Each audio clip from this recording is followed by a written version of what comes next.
दोस्तों 1947 में जब भारत को आज़ादी मिली थी तब देश बहुत ही मुश्किल दौर से गुजर रहा था। Long years ago, we made a tryst with destiny. As the new dominions of Pakistan and India take over their own affairs, communal hatred flares up in the Punjab. Independence has not yet brought them peace. Rejoicing turned quickly into horror and mourning. खाने के लिए अनाज तक नहीं था, partition की वजह से हर तरफ टेंशन थी और 80% से ज्यादा लोग गरीबी में जी रहे थे। अब तुम ही मुझे बताओ, ऐसी सिचुएशन में जहां लोग 2 वक्त की रोटी के लिए तरस रहे हो, क्या तुम इस सिचुएशन में कभी भी बिजनेस शुरू करने का सोचोगे? नहीं ना। हम तो 80,000 की जॉब छोड़ के भी बिजनेस करने के लिए 10 बार सोचते हैं। लेकिन दोस्तों, आपको ये सुन के हैरानी होगी कि उतने कठिन परिस्थिति में भी एक ऐसा हिंदुस्तानी था जिसने अपने सारे पैसे जमा किए, लंदन गया और वहां जाकर एक ब्रिटिश कंपनी को खरीद लिया और खरीद कर उन्होंने भारत में एक ऐसा प्रोडक्ट लॉन्च किया जिसने पूरी दुनिया को पागल कर दिया। ये हिंदुस्तानी थे नरेंद्र नाथ मोहन और जो प्रोडक्ट उन्होंने बनाया उसे आज पूरी दुनिया ओल्ड मॉन्क के नाम से जानती है।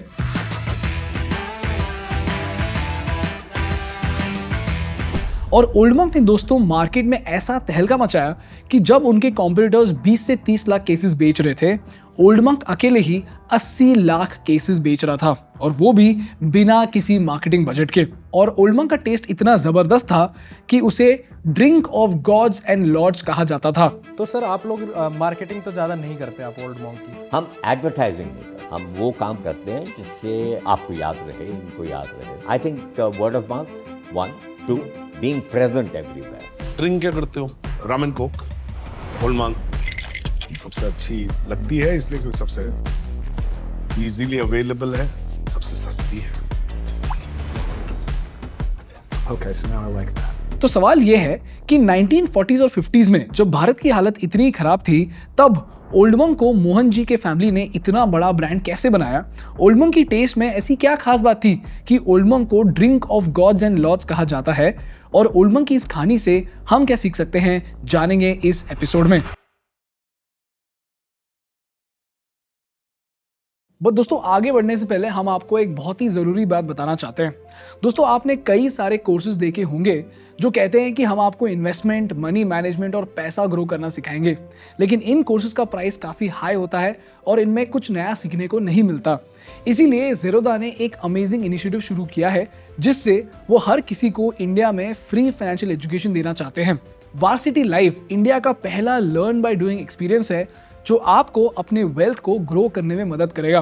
तो अगर आप आपके पैसों को बढ़िया तरीके से मैनेज करके ग्रो करना चाहते हो तो आज ही रजिस्टर करो इस हफ्ते के फ्री क्लास के लिए, and the link is in the description. दोस्तों, ओल्ड मंक को समझने से पहले आपको ये जानना होगा कि बियर, रम, विस्की और वाइन में क्या फर्क होता है। तो आसान भाषा में बोलूं तो अल्कोहल को 2 तरीकों से बनाया जाता है। इन प्रोसेस को कहा जाता है फर्मेंटेशन और डिस्टिलेशन। तो फर्मेंटेशन में क्या होता है कि एक माइक्रोस्कोपिक ऑर्गेनिज्म होता है जिसको बोलते हैं यीस्ट, और यीस्ट शुगर्स और ग्रेन्स को खाकर उन्हें अल्कोहल और कार्बन डाइऑक्साइड में कन्वर्ट करता है और इसी प्रोसेस से बनती है बियर। तो बियर को बनाने के लिए बार्ली को पानी में भिगाया जाता है, फिर सुखाया जाता है और फिर उसको मैश करके फ्लेवर ऐड करके यीस्ट की मदद से फर्मेंट किया जाता है। तो जैसा कि हमने पढ़ा, यीस्ट ग्रेन्स को खाकर अल्कोहल और कार्बन डाइऑक्साइड बबल्स छोड़ता है, और जब इस लिक्विड को फिल्टर करके कार्बोनेट किया जाता है तब बनती है एक बॉटल बियर। इसीलिए दोस्तों, बियर को कहा जाता है फर्मेंटेड बेवरेज। फिर आते हैं डिस्टिल्ड बेवरेजेस पर, और इस तरकीब में एक फर्मेंटेड लिक्विड को इतना गर्म किया जाता है कि उसमें से अल्कोहल वेपराइज होने लगता है और फिर इस वेपर को ठंडा करके फिर से लिक्विड फॉर्म में लाया जाता है। जैसे अगर आप रम के प्रोडक्शन को देखेंगे तो एक बॉटल रम बनाने के लिए शुगर केन जूस को यीस्ट के साथ फर्मेंट किया जाता है और फिर इस फर्मेंटेड लिक्विड को गर्म करके अल्कोहल को इवेपोरेट किया जाता है और फिर इस अल्कोहल को ठंडा करके गाढ़ा किया जाता है। उसके बाद अल्कोहल्स को बैरल्स में कुछ महीनों तक या कुछ सालों तक रखा जाता है ताकि उनमें स्वाद और रंग आए। और अगर आप इस चार्ट में देखें तो बियर, वाइन और साइडर फर्मेंटेशन की प्रोसेस से बनाए जाते हैं और इनकी अल्कोहल कॉन्सेंट्रेशन 4 to 15% होती है, जबकि विस्की, रम और वोडका डिस्टिलेशन से बनाए जाते हैं और इनकी अल्कोहल कॉन्सेंट्रेशन 35 से 50% तक होती है। अगर आपको ये समझ आ गया तो अब समझते हैं ओल्ड मंक की कहानी। दोस्तों ये कहानी शुरू होती है 1900s के भारत से, जब हम ब्रिटिश राज के साए में थे। उस जमाने में अगर इंडिया में ठंडा बियर पीना हो तो बियर को जहाज से इंग्लैंड से मंगवाना पड़ता था। जाहिर सी बात है ये बहुत ही महंगा और परेशानी वाला काम था। तभी एडवर्ड नाम के एक शख्स ने अर्ली 1830s में डायर ब्रीवरीज नाम की कंपनी शुरू की और एडवर्ड ने जल्द ही एशिया की पहली बियर लॉन्च की जिसका नाम था लायन बियर। और ये बियर कई सारे ब्रिटिश ऑफिसर्स की फेवरेट बियर बन गई और डायर ब्रीवरीज का बिजनेस चल पड़ा। लेकिन वक्त का पहिया घूमता रहा और 1947 में भारत आजाद हुआ, जिसकी वजह से कई सारे ब्रिटिश बिजनेसेस को इंडिया छोड़ना पड़ा। अब दोस्तों 1947 के बाद दुनिया की नजरों में भारत एक गरीब देश था और सबको ऐसा लगता था कि भारत अंग्रेजों के पैसे पर पल रहा था। तो आप समझ रहे हो, ब्रिटिशर्स भारत को ही लूट कर दुनिया को यह बता रहे थे कि भारत उनके पैसों पर पल रहा है। तो जाहिर सी बात है कि भारतीय लोगों की कोई इतनी इज्जत नहीं करता था। लेकिन इस सब के बीच एक स्वाभिमानी भारतीय थे जिनको ये बिल्कुल पसंद नहीं था। उनका नाम था नरेंद्र नाथ मोहन। तो नरेंद्र नाथ मोहन ने पैसे जोड़े, लंदन गए और सीधे सीधे नरेंद्र नाथ मोहन ने डायर मेकिन ब्रीवरीज को खरीद लिया। और जब मोहन जी ने ब्रीवरीज को खरीदा तो सारे अंग्रेज दंग रह गए। तब जाकर अंग्रेजों को यह समझ आया कि 200 साल तक लूटने के बाद भी भारत में अभी भी वो जज्बा जिंदा है कि वो अपने पैरों पर खड़ा हो सकता है। और यही से शुरू हुई दोस्तों ओल्ड मंक की कहानी। लेकिन दोस्तों जैसा कि मैंने पहले कहा, 1947 में जब भारत को आजादी मिली तब देश बहुत ही मुश्किल दौर से गुजर रहा था। खाने के लिए अनाज तक नहीं था, पार्टीशन की वजह से हर तरफ टेंशन थी और 80% से ज्यादा लोग गरीबी में जी रहे थे। ऐसे में आप ही मुझे बताओ कि आपको शराब बनाने के लिए रॉ मटेरियल कहां से मिलेगा, क्योंकि शराब बनाने के लिए ग्रेप वाइन, वीट और बार्ली की जरूरत होती है। तो सवाल यह है कि ओल्ड मंक बना कैसे। दोस्तों वेद रतन मोहन ने यह देखा कि विस्की, बियर, ब्रांडी और वाइन ये सारे प्रोडक्ट्स बार्ली, वीट, कॉर्न या ग्रेप वाइन जैसे रॉ मटेरियल से बनते थे और इनमें से कोई भी मटेरियल भारत में अवेलेबल नहीं था। लेकिन वेद रतन ने यह देखा कि चाहे अनाज की कमी कितनी भी हो, भारत में कभी भी गन्ने की कमी नहीं होती थी। यहां तक कि हमारे पास इतना गन्ना था कि बहुत सारा माल वेस्ट हो जाता था। इस चार्ट को देखो, हर 5 ईयर प्लान में भारत ने हमेशा एक्स्ट्रा शुगरकेन बनाया। 1957 से 56 तक जब हमको 18 मिलियन टन की जरूरत थी, भारत ने 19.3 मिलियन टन प्रोड्यूस किया। 56 से 61 तक जब हमें 25 मिलियन टन की जरूरत थी, भारत ने 30 मिलियन टन प्रोड्यूस किया। इसीलिए दोस्तों वेद रतन ने यह सोचा कि वो शुगरकेन को यूज करके रम बनाएंगे। ये थी दोस्तों ओल्ड मंक की सक्सेस का पहला कारण, which was availability of raw materials. इसका दूसरा कारण था ओल्ड मंक का स्पेशल टेस्ट। और जैसा कि मैंने इंट्रो में कहा, ओल्ड मंक का टेस्ट इतना बढ़िया था कि ओल्ड मंक को बोलते थे that it's the drink of gods and lords. तो सवाल यह है कि ओल्ड मंक की टेस्ट का राज एग्जैक्टली था क्या? ड्रिंक क्या करते हो? रम एंड कोक, ओल्ड मंक। हम लोग ओल्ड मंक पीने वाले लोग। Okay, so now I like that. दोस्तों ये राज छुपा है इन ओक बैरल्स में, जिनमें ओल्ड मंक को 7 साल तक एज किया जाता है। अब देखने में तो ऐसा लगता है जैसे ये ओक बैरल्स सिर्फ स्टोरेज में काम आते हैं, लेकिन दोस्तों इन ओक बैरल्स में एक जादू छुपा है। सबसे पहले बात करते हैं फ्लेवर इन्फ्यूजन की। दोस्तों ओक वुड की खूबसूरती यह है कि इसमें वैनिलिन होता है, जिससे ड्रिंक में वैनिला की खुशबू आती है, और इसमें लैक्टोन्स होते हैं जिनसे रम में कोकोनट और वुड के फ्लेवर्स आते हैं। दूसरी खास बात है ऑक्सीडेशन एंड इवेपोरेशन। दोस्तों ओकवुड में जो छोटे छोटे होल्स होते हैं, इनसे जब रम ऑक्सीजन से रिएक्ट करता है तो रम के फ्लेवर्स और भी इंटेंस हो जाते हैं। और तीसरी बात है चारिंग एंड टोस्टिंग। दोस्तों ओक बैरल्स में रम भरने से पहले अंदर से उन्हें थोड़ा सा जलाया जाता है। इससे रम में कैरेमल, स्मोक और स्पाइस के फ्लेवर्स रिलीज होते हैं। तो कुल मिलाकर आपके पास एक ऐसी ड्रिंक होती है जिसमें वैनिला, ओक, कोकोनट और स्पाइस की खुशबू होती है, जो कि आपके मुंह में घुल जाते हैं। इसीलिए आपको इतना रिच टेस्ट मिलता है। इसीलिए दोस्तों ओल्ड मंक को drink of gods and lords कहा जाता था। और जहां दूसरे ड्रिंक्स केमिकल जैसे टेस्ट करते थे, ओल्ड मंक में एक रिच नेचुरल टेस्ट था जो उसे मार्केट में सबसे अलग बनाता था। और इसी टेस्ट की वजह से दोस्तों ओल्ड मंक बिना किसी मार्केटिंग के पूरे भारत में मशहूर हो गया। यहां तक कि इंडियन आर्मी में भी ओल्ड मंक ही ऑर्डर किया जाता था। और इसके साथ साथ 1990s तक फॉरेन अल्कोहल पर 100% तक का इंपोर्ट ड्यूटी था, जिसकी वजह से भारत में फॉरेन कंपनीज नहीं आ पाई।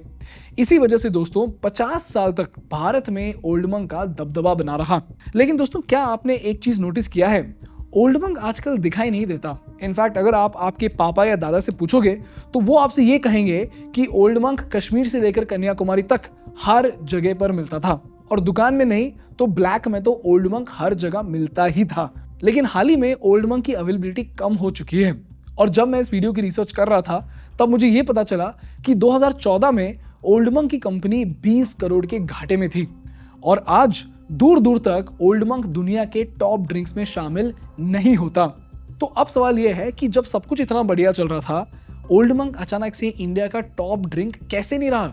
दोस्तों जब मैंने इसके बारे में पढ़ने की कोशिश की तो इसका जवाब एक्चुअली काफी आसान था। पहले तो 1991 में भारत ने एक बहुत बड़ा बदलाव देखा जब भारत की इकोनॉमी को लिबरलाइज किया गया।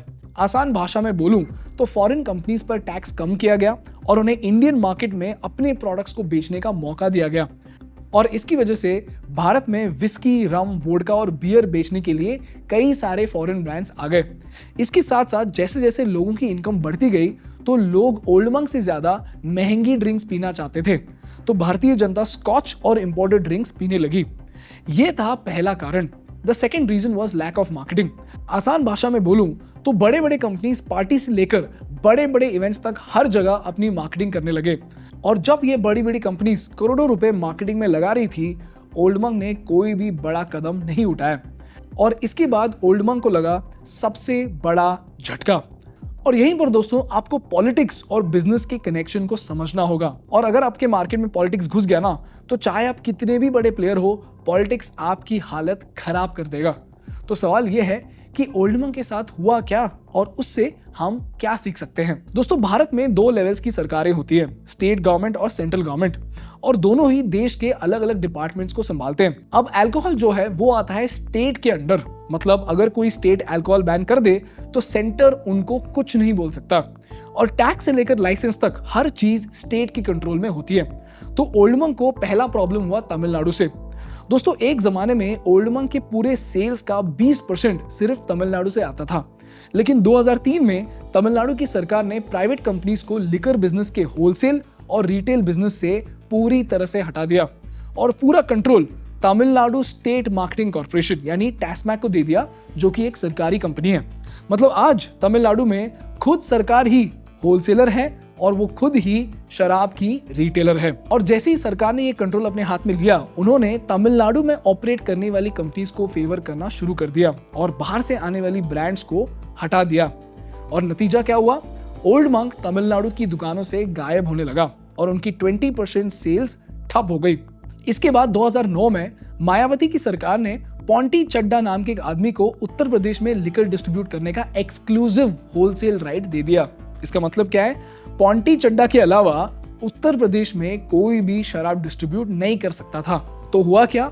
ओल्ड मंक को फिर से मार्केट से हटा दिया गया। इनफैक्ट मोहन मेकिन के सेल्स मैनेजर कहा करते थे कि उनका टॉप सेलिंग प्रोडक्ट मार्केट में एक भूत बन गया है। तो कुल मिलाकर नए ब्रांड्स के आने से, मार्केटिंग की कमी होने से और स्टेट गवर्नमेंट की रेगुलेशन की वजह से ओल्ड मंक आज मार्केट से गायब होने लगा है। लेकिन दोस्तों कहानी में अभी ट्विस्ट बाकी है। हैरानी की बात यह है कि ओल्ड मंक हाल ही में एक जबरदस्त कमबैक कर रहा है, और 2014 में जहां वो सिर्फ 2 मिलियन केसेस बेचा करते थे, 2021 आते आते ओल्ड मंक फिर से 8 मिलियन केसेस बेचने लगा था। और इस कमबैक की वजह हमने पता करने की कोशिश की, लेकिन हमें पता नहीं लगा। तो अगर आपके पास ओल्ड मंक के इस कमबैक के बारे में कोई भी जानकारी है तो प्लीज हमें कमेंट सेक्शन में बताइए। ये थी दोस्तों ओल्ड मंक की कहानी। लेकिन अब सवाल यह है कि ओल्ड मंक की इस कहानी से हमें क्या सीख मिलती है। लेसन नंबर 1, अगर आपका प्रोडक्ट जबरदस्त हो तो मार्केट आपको खुद ही अपनाएगा, चाहे आप मार्केटिंग करो या ना करो। In this case old monk ने अपनी यूनिक टेस्ट और क्वालिटी के दम पर बिना किसी शोर शराबा के मार्केट में अपनी जगह बनाई। लेसन नंबर 2, प्रोडक्ट के साथ साथ आपको ये याद रखना है कि मार्केट का जो ये प्यार है ना, ये हमेशा के लिए नहीं होता। इसीलिए जब तक ये प्यार आपको मार्केट से मिल रहा है, तब तक आपको अपने लिए मार्केट में इतनी मजबूत दीवार खड़ी करनी होगी कि कल अगर कोई भी कॉम्पिटिटर आपके डोमेन में आ जाए तो आपके सामने टिक ना पाए। जैसे वाइन कंपनीज अपनी ग्रेप वाइन फार्मर्स के साथ 12-12 साल के कॉन्ट्रैक्ट साइन कराती है, जिसकी वजह से उनकी पोजीशन मार्केट में बहुत ही ज्यादा मजबूत हो जाती है। एंड लास्टली, हमेशा याद रखना दोस्तों कि मार्केट किसी एक कंपनी की जेब में नहीं होता, और आप चाहे जितना भी बड़ा मार्केट शेयर हासिल कर लो, अगर आप बदलते मार्केट के साथ नहीं बदलेंगे तो मार्केट आपको खा जाएगी। और इस कहानी में हमने ये देखा कि ओल्ड मंक 50 साल तक मार्केट का बादशाह होने के बावजूद भी जब उन्होंने कस्टमर्स को नहीं समझा तो मार्केट ने उन्हें छोड़ दिया। ये है दोस्तों ओल्ड मंक की कहानी, and I just hope you learn something valuable from this case study. That's all from my side for today guys. अगर आपको ये वीडियो पसंद आया तो प्लीज इस वीडियो को लाइक कीजिए, और इसी तरह बिजनेस सीखते रहने के लिए इस चैनल को सब्सक्राइब कीजिए। आपके लिए तो फ्री है, बट हमारे ग्रोथ के लिए ये बहुत बहुत जरूरी है। Thank you so much for watching. I will see you in the next one. Bye bye.